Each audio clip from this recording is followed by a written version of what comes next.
Hi, my name is Anel, and I will be presenting to you on avoiding local extinctions, the conservation actions implemented by the Zululand Vulture Project. The Zululand Vulture Project was initiated by Ezemvelo KZN Wildlife in 2004 with the overall goal to provide guidance on the conservation management of vultures in KZN. Wildlife Act and the Endangered Wildlife Trust have been key collaborators since early on and continue to act as partners with Ezemvelo.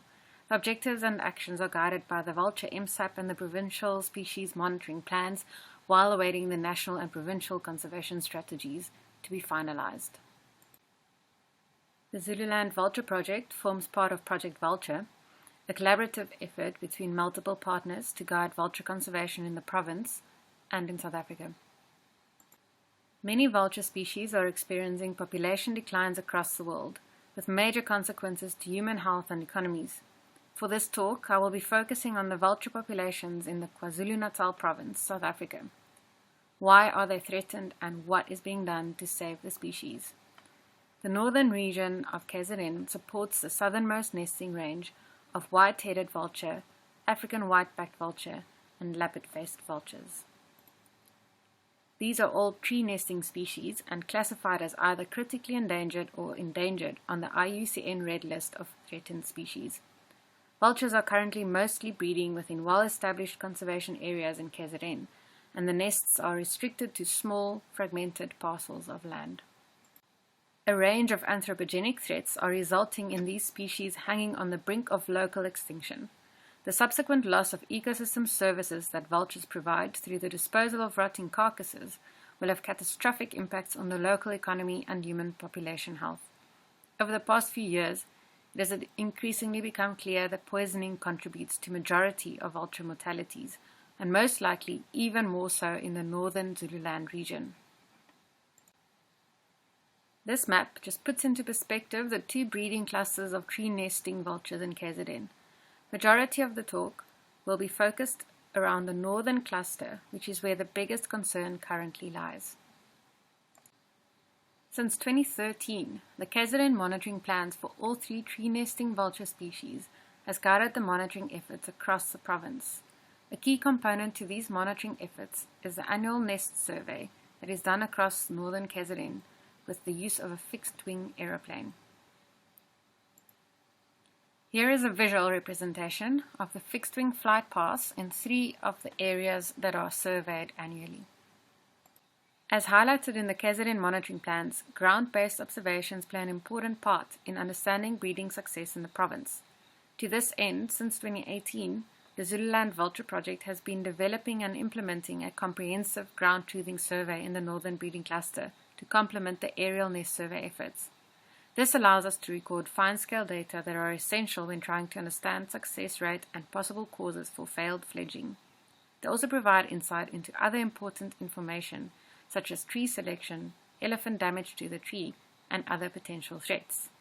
Using the GPS locations acquired from the aerial survey, as well as local knowledge, the ground-truthing survey aims to visit all known sites. This is done in late August each year. With the input from multiple stakeholders, this ground-truthing survey is continuously being improved. As of this year, a second survey will also be conducted again in mid-November, 3 months after the first survey. The success of the nesting period for each nest will be measured by occupancy in the second ground-truthing survey of the season. If a large chick has been persisted into November, it is considered a measure of breeding success. The annual fixed-wing nest surveys, complemented by the more intensive ground surveillance, revealed a 77% decline in tree-nesting vulture pairs from the year 2010 to 2021 in the northern Zululand breeding cluster. This includes a complete wipeout of all known nests in one specific area, from 10 nests in 2016, with the last active nest recorded in 2019. The surveys indicate an alarming decrease from 15 known lappet-faced vulture nests in 2020 to only 6 this year, including only 1 in the northern breeding cluster in KZN. Of even greater concern is that 2 of these 6 nests have already been determined as unsuccessful before the end of the breeding season, putting us back to only 4 active nests in the province that we know of. A leopard-faced vulture on a nest was reported to the Zululand Vulture Project in the end of August 2021. A subsequent site visit with the use of a drone revealed a dead adult and chick on the nest. The carcasses were sent to a laboratory for toxicology tests, and it revealed a low yet noteworthy long-term lead exposure. But carcasses were too decomposed, and the exact cause of death remains unknown. In October, in another case, the emergency response team responded to a report of a dead adult leopard-faced in the northern cluster. It was determined to have been killed by poison, and an immediate follow-up to the nearest nest confirmed a dead chick in the nest. Of note, this adds up to 3 instances of finding a dead leopard-faced vulture on a nest over the last 2 years. Despite intensive additional search operations for active white-headed vulture nests, with the use of a helicopter over the past 2 years, none have been recorded again in KZN since 2018. To paint the picture even further, here is a map of Vlooienflozi Park with all the white-headed nests back in 1973. Only 9 of the 30 known vulture nests in the northern breeding cluster were recorded as active during the first ground truthing survey in September. This included the last leopard-faced vulture nest in the northern cluster that was still active at the time of the survey. In the map, you will see the green dots as the active nests and the orange dots as the nests that had no occupancy or occupied by a different bird species. The follow-up survey planned for next month will provide us with more insight into the breeding success of these populations for the season. To help mitigate the vulture population decline, a poison response team has been established and equipped to respond to and meticulously record all reported poisoning events. Between 2019 and 2021, the team has responded to 11 poisoning events in northern Zululand. To date, a total of 110 vulture carcasses have been recovered and 12 live individuals entered an intensive rehabilitation process, of which all have been released back into the wild. This map shows the poisoning locations as recorded by the emergency response team. The monitoring plan for KZN highlights that the management objectives for the African white-backed vulture is to restrict illegal mortalities to less than 2% of the breeding population per annum. With the northern cluster's breeding population of African whitebacks estimated to be threateningly low compared to the amount of illegal mortalities recorded, this percentage is likely significantly higher for this region. This still excludes potentially many more mortalities that go unnoticed and unreported. Another growing threat to vultures is the exposure to lead. This happens through the ingestion of carcasses that have been contaminated by lead-based ammunition. Few studies have been done on lead poisoning as the cause of death in wild vultures, and the complexities around factors that impact the extent of this threat. However, more recent studies are increasingly reporting that lead exposure is contributing to vulture populations' mortality rates.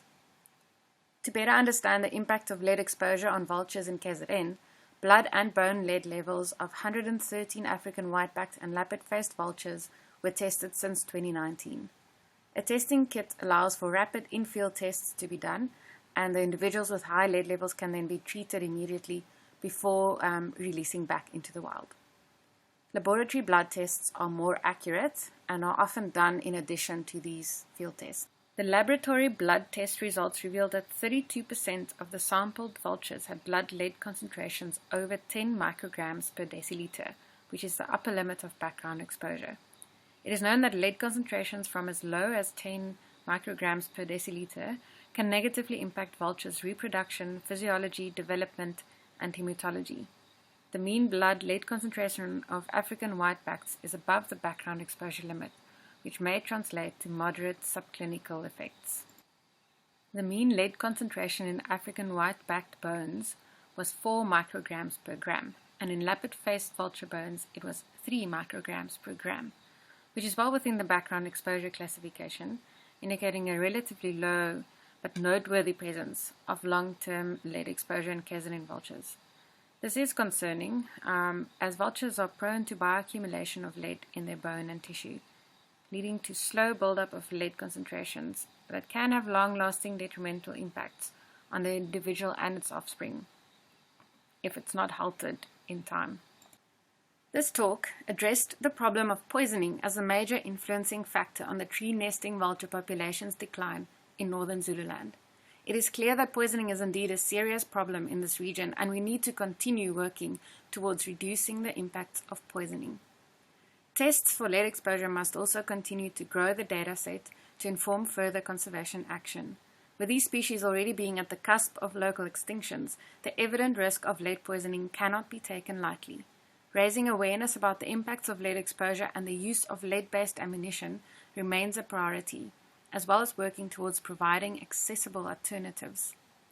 Having said that, halting the vulture population declines will take a multifaceted and adaptive approach. The Zululand Vulture Project will continue working towards building on the tag resightings database and fitting more vultures with GPS tracking units to help us understand their movements and habits. Apart from informing us on the landscape of threats they face, this data also enables us to identify areas that are most important to these species, areas where we can implement focused conservation action. Education and advocacy also remains a major tool in the race to save the species. Reducing mortalities from poisoning events and the exposure of vultures to lead is critical, but must be accompanied by the collaborative buy-in from landowners, communities, and the hunting industry if these species are to survive in northern Zululand. We ask that all stakeholders continue to report any white-headed sightings and any active nest sites of all vulture species. And we sincerely thank everyone that has been collaborating with us to report sightings and nests and to accommodate these vital nest surveys. Thank you for listening.